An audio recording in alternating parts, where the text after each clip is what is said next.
Hey everybody, Mr. Barker here, and in this video, I'm going to talk about how you guys can go about making revisions to assignments after you've submitted them and after they've been graded and those grades have been put in the grade book. All right, so I might have already talked about this with you, but if I haven't, almost every assignment that we do in this class is going to be revisable. That means that once the grade goes in the grade book, it's not set in stone. It is going to be open for you to go back in, make improvements, take my suggestions, take my comments, and try to get the answers you missed, get those answers correct the second time around to improve your scores overall. All right, but there's a very specific way that I want you to do that. All right. Now, this applies to both Google Docs and to Google Slides assignments. So let's talk about it. Here I have an assignment from a student from a couple of years ago.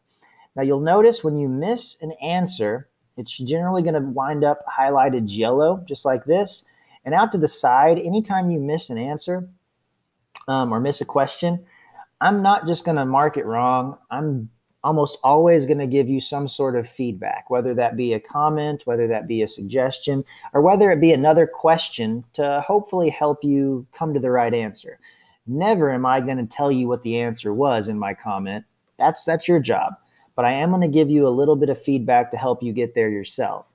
All right, so with this first question that she missed, in chapter 13, described the memory Jonas received that gave him his first experience with both rage and grief. She said the memory of the elephant. Now I'm looking for something more specific than that. So she missed it. And over here in my suggestion, my comment, I said, be more specific, redo -10.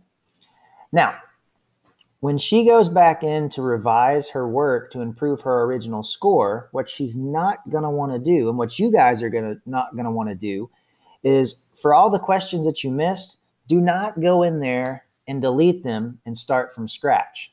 Don't do that, all right? You're going to leave your original answer wherever it was. But what you're going to do is you're going to add your new answers over here in this comment box, okay? And it's going to create somewhat of a thread. So instead of erasing and starting over, you're going to go over here, you're going to click on my comment, and there's going to be a box down here that says reply. And you'll simply type in your new answer in that box and click reply, just like Carolyn did here. So I asked her to be more specific. She said, when the elephant died. That's what I was looking for. The memory of the elephant being murdered by the poachers. So in my next comment to her, I awarded her 10 points back. All right. So if we scroll down, you'll see why it's important to stick to adding your new answers in those comment threads as opposed to erasing and starting over. So let's check out this next one here. This next question's pretty long. She didn't miss the first part, but she missed the second part.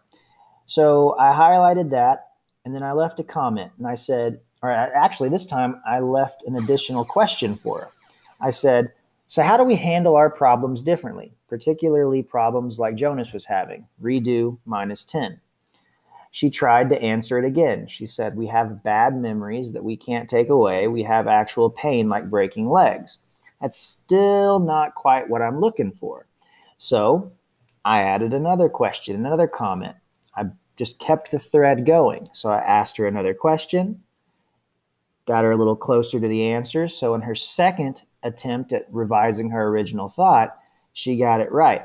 So why it's important to stick to these comment threads is that with questions like this one, sometimes it might take a back and forth of a couple of times for us to finally get you there.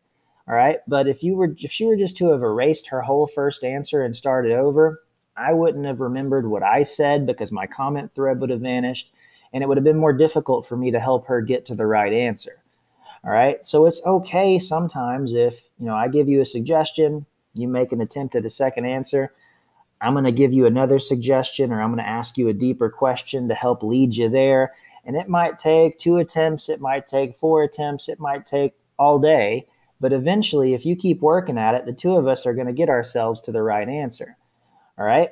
Another example would be here. I asked her to be more specific. She tried. Then I asked her another question. What did they say about that word? Redo it.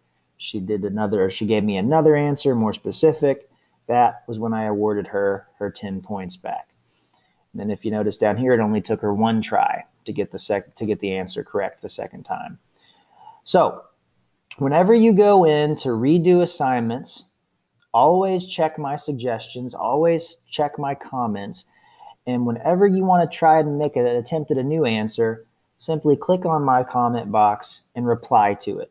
Okay, and we might go back and forth a few times before I award you the points back that you missed, but we'll eventually get there.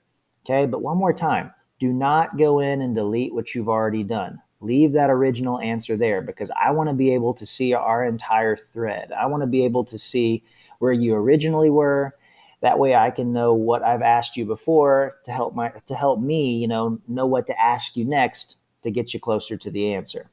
So anytime you make revisions, you click on the comment box, you go down here in the reply box, you type your new answer out there, and you click reply. Okay?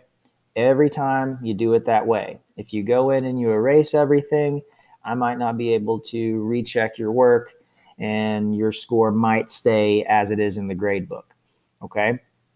And this applies to Google Docs and it applies to Google Slides. It'll be the same for both. Now, unless I ask you specifically in my comment to erase everything and start from scratch, don't erase your original work. Okay? You just click the comment box, go into the reply box, type out your new answer, or type out a response to my new question for you, reply, and we'll go from there. Okay? So I hope this helps you guys make sense of how to go in and make revisions to work that you've submitted. If you have any other questions about that, please don't hesitate to shoot me an email and let me know. Otherwise, you guys are good to go, and I'll see you when I see you.